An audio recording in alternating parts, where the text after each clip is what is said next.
Hey guys, Joseph Catherine here to talk to you about using social media effectively in concert promotion.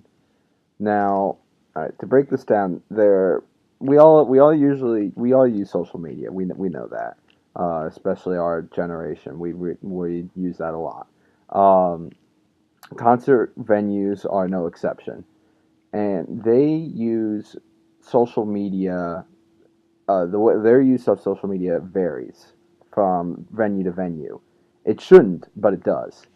It can basically be summed up in two different types. One is a formal use of social media, which is essentially just informing their fan base of upcoming shows. That's it.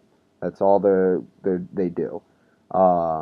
Whereas there's another form of using it called informal usage of social media, which is not only informing the public or their fan base of upcoming shows, but creating a discussion, which would about upcoming shows and but at their own venue, but also upcoming shows at other venues as well.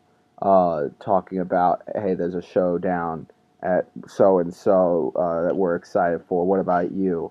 Or hey, it's a Saturday night and we're looking for a good place to a good bar. Any suggestions? Something to not only just talk about yourself, but about the neighborhood too. And the purpose of this study is to investigate and critique the effectiveness of the use of social media at various concert venues. This study hopes to find that an informal use of social media, as I just described, leads to a better reputation for a concert venue. Um, some of the key literature within this, with the literature review, I struggled to find a lot of research on the databases about this topic, and uh, from like Communication and Mass Media Complete database, I was unable to find a whole lot about it, about the use of social media at a concert venue. So I had to use Google uh, to find some of my key literature. One of the key pieces of literature that I found um, was an article from, I'm going to butcher this name, Bahasan in 2011, where he interviewed Russell Wallach, the president of Live Nation Network, which is the biggest United States promoter, or the biggest music promoter in the United States, on the topic of social media. And some of the things that he said were things like Wallach said was that social media has completely changed the world of the music industry because before the use of social media, concert venues had to advertise for their shows. Um, and that's one of the things that social media has changed in the last few years is that a venue has been able to go from advertising and actually having to pay someone to spread the word about a concert venue to now it's promotion, and which is using the fan base doesn't sound good, but that's essentially what it is, to promote the show. You put something on Twitter, you put something on Facebook, and you hope that people will retweet, will share, will like, will favorite. I mean, we'll do all these different things to help promote the show. And you could do this essentially for free. And so this pertains to my study in that if you're using social media informally, you're more likely to be able to get those shares, to get those retweets, and to get a conversation, or get people to comment, to reply, than you are if you're just using social media formally. Another key bit of literature was there's a case study conducted a few years ago in 2010 on a venue in Los Angeles called the Roxy.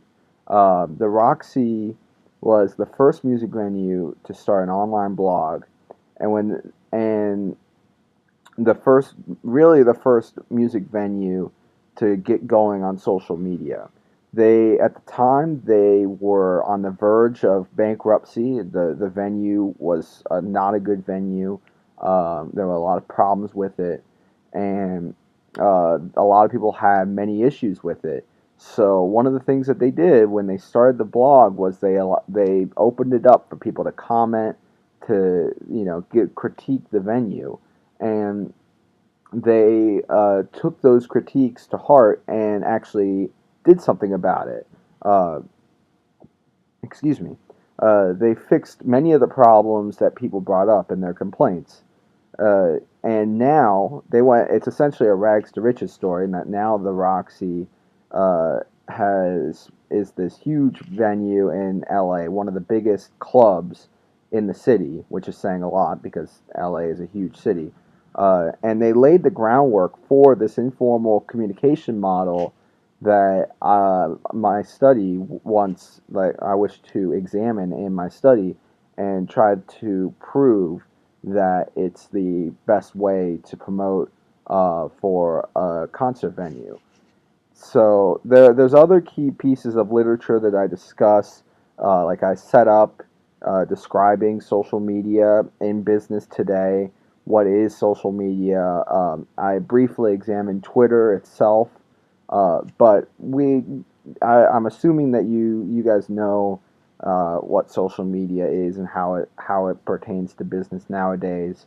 How like there's many potential faults with it that you have to be worried about, that the ease of making a mistake and the ease of that mistake getting spread everywhere and not being able to contain it. But I'm assuming you guys know a lot of that, so I won't really go into it. To continue, for the method section of my study, I wish it's a qualitative study, not quantitative. So I'm attempting to discover the benefits of using social media in an informal manner, as I've said, and as a result, I would want to use face-to-face interviews. Um, this would allow me to create a personal relationship with the interviewee and thus make them feel more comfortable in a research setting. I will use a snowball sample networking method, which is that at the end of the interview, I will ask the interviewee to use their contacts within the industry to find the next participant for the study. Um, the primary reason for me using this method is because of the difficulty of finding reliable and knowledgeable people to interview within the industry. It's very much a who you know type of industry. So I can't just walk to a concert venue and be like, "Hey, I give me your most knowledgeable person on social media. I want to talk to them." I mean, I can't do that.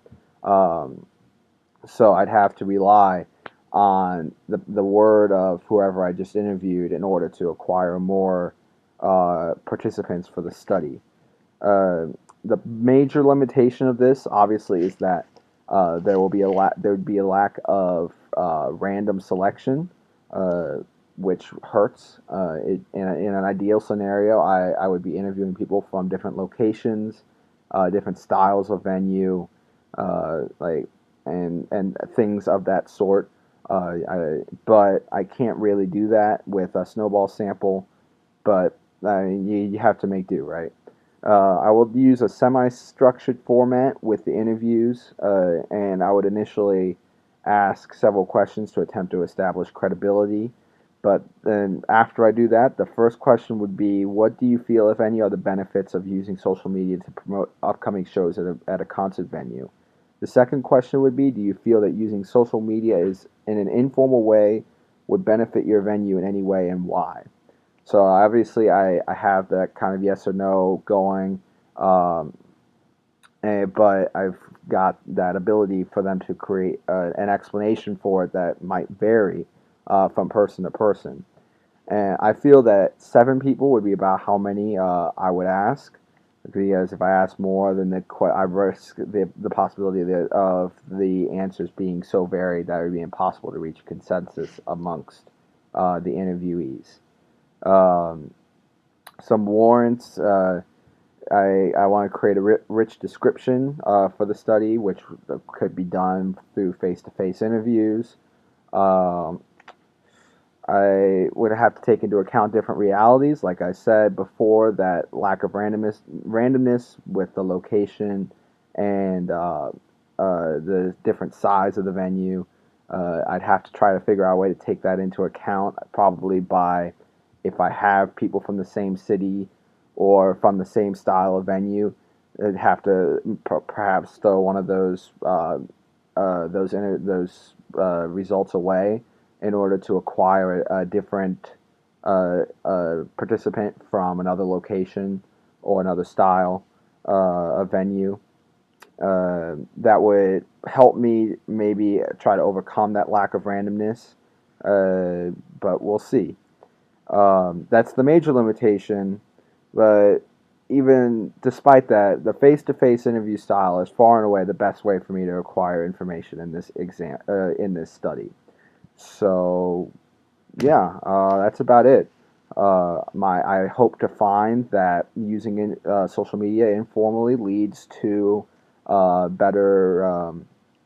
leads to a better use of social media. And yeah, thank you for your time.